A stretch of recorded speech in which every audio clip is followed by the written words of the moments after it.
The Rocking Al Show.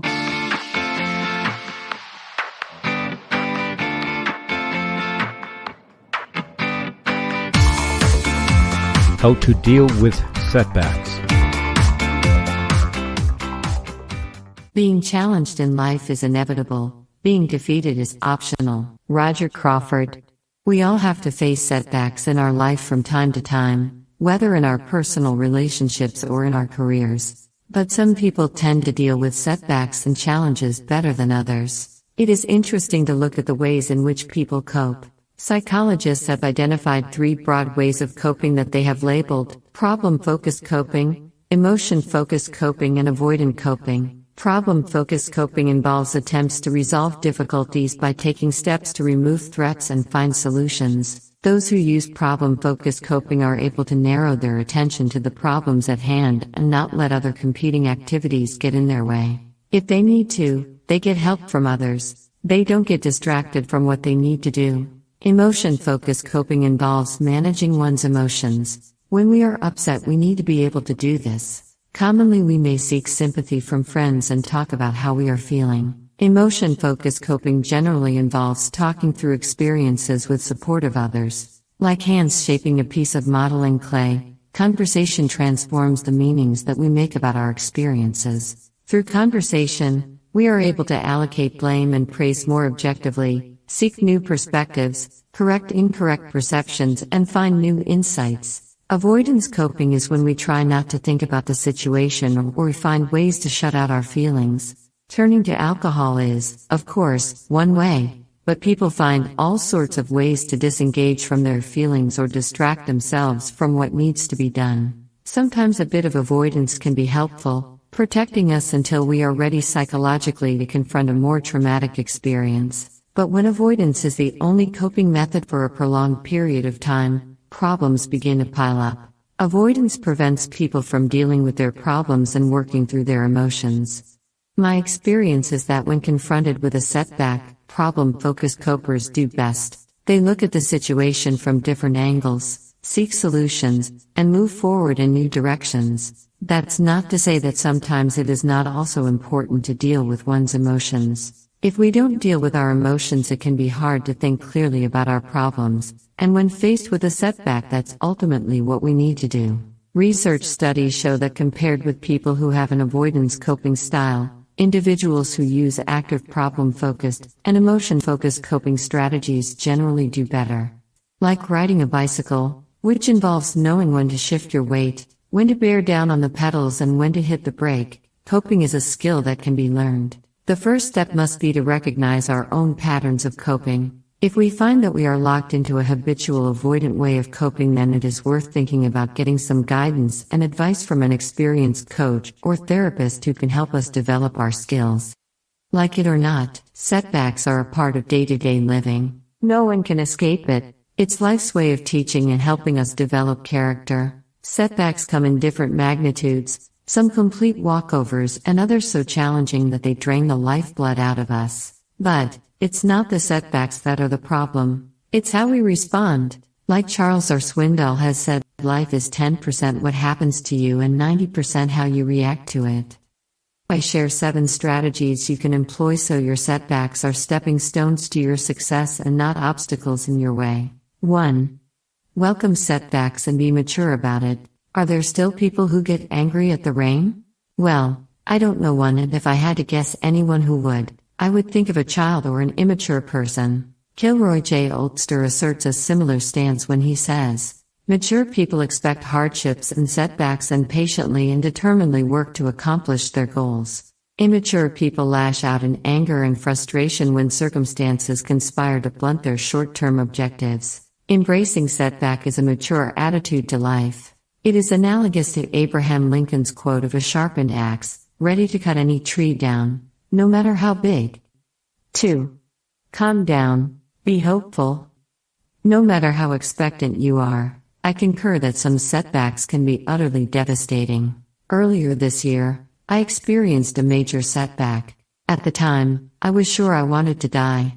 I felt the world just came crushing on me. At such a time, it is often prudent to stay calm. Draw strength from where you know exists: partner, friends, and family. Even better, encourage yourself. Be your own dependence. Tell yourself, this phase will pass, because you know what? It always does.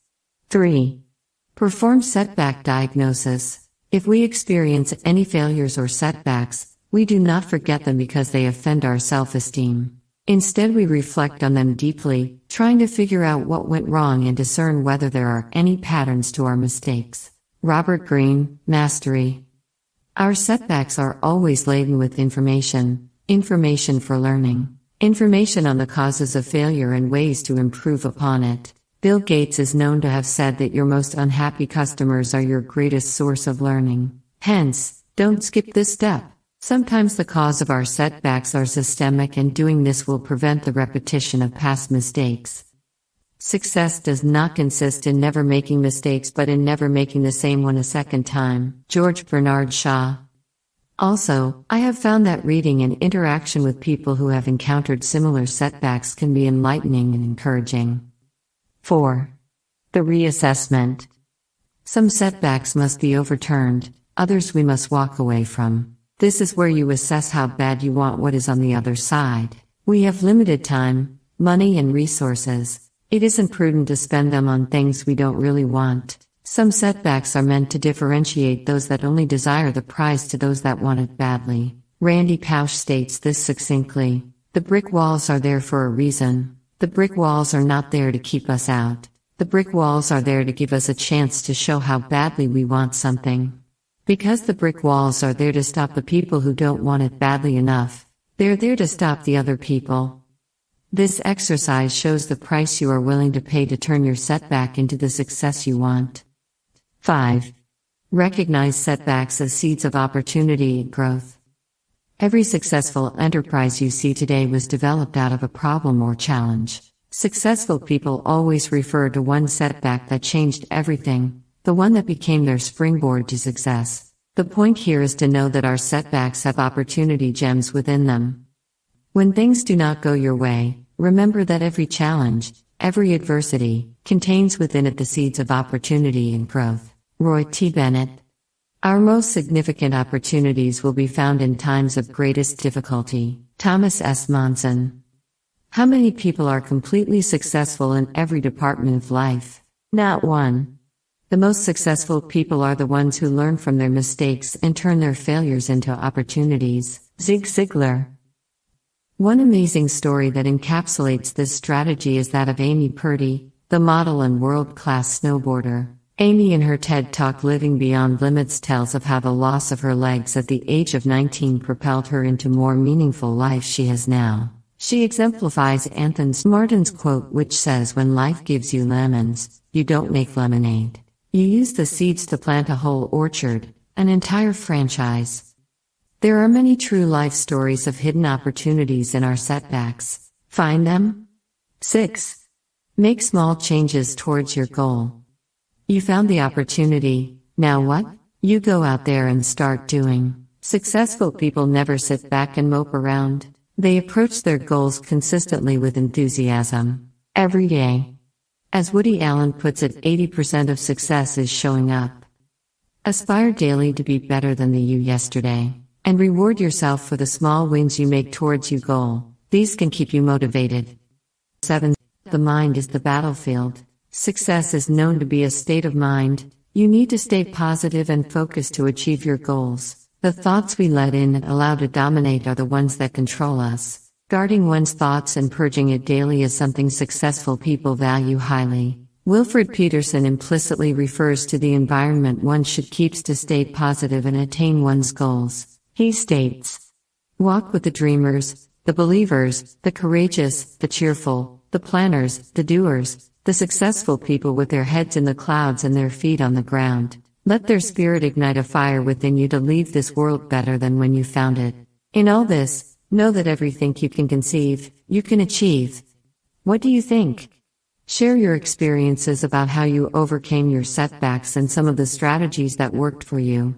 Before I go, stay focused and stay positive.